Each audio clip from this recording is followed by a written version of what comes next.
This is Alex. Alex works at the local food bank. Alex is working on incoming orders this morning for her fellow neighbors. Alex has already received her orders to pick on her handheld mobile device via the FoodBridge messaging service powered by KLaunch. She sees she has a handful of orders for scheduled pickup at the food bank, in addition to some orders that will be going to a local pantry off Kentucky Avenue. Meet Tom.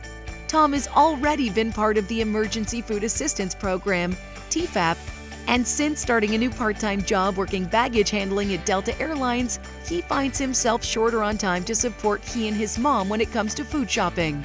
Tom had been using the local food bank to pick up his free food for the past couple of years.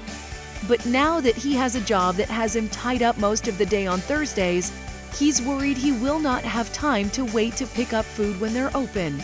Even though his work is close by, it can sometimes be unpredictable on how long he'll need to be at the food bank, even if he chooses one of their 15-minute time slots. But he decides to give it a try anyway because he's really enjoyed the quality of food he's received there. Tom logs onto his computer and selects his food for pickup. He's pleasantly surprised to see the food bank now has 3 days to choose from and a guaranteed slot where he can select his zone for pickup. He also notices they're committed to fulfilling his pickup item in less than 10 minutes from the time his scheduled pickup time will be. That sure beats waiting in line and not knowing how long he'll be there. Meet Sally. Sally lives alone and is on a limited budget since retiring from her bank a few years back. Sally recently received her SNAP EBT card in the mail, and although she could drive to the grocery store a few miles away, she wants to try to mix some free items at her local food pantry with some purchased items using her new card.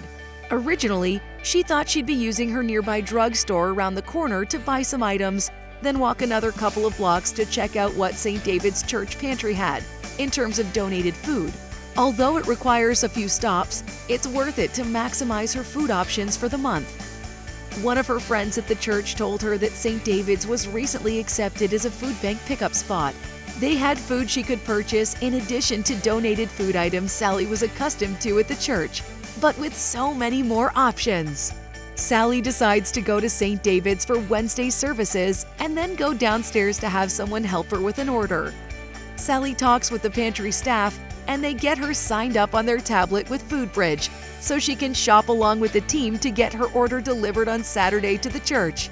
She's relieved to see she can get a lot of the same quality items she would expect at the grocery store without the hassle of driving, shopping, loading, and unloading. In fact, the church offered to bring it to her door down the street. Back to Alex. Alex sees both Tom and Sally's orders in her queue. Within a few minutes, she grabs her cart and starts picking the items and getting them ready in the warehouse. With a few taps, Alex completes her pickup for the morning and stages Tom's order by the curbside door and Sally's order on the dock awaiting the delivery shuttle for its local pantry route. Later that afternoon, the delivery shuttle picks up Sally's order and delivers it to St. David's. Since it's a Friday afternoon, the pantry staff places her bags of frozen, refrigerated, and dry goods in the appropriate locations until the next day. This is great now that the food bank subsidized St. David's with a cooler and freezer to augment their shelving to store orders for neighbors. Tom has finished his shift at the airport and has already received a text from the food bank saying how excited they are to see him soon and provide him some instructions when he arrives for his 1:15 p.m. pickup appointment. Tom notices immediately that he's not in a long line and sees clear signage directing him to Zone B for his pickup. Tom pulls up in his car and is greeted with another text from FoodBridge saying they see he's arrived based on location services and to just reply with his confirmation that he's in Zone B Space 2. Within minutes, Alex is at Tom's car placing all his items in his trunk and taps his device to complete his order. Tom gets one last text with completion notification and some options to review some recipes, apply for SNAP, and also set up next month's pickup or delivery.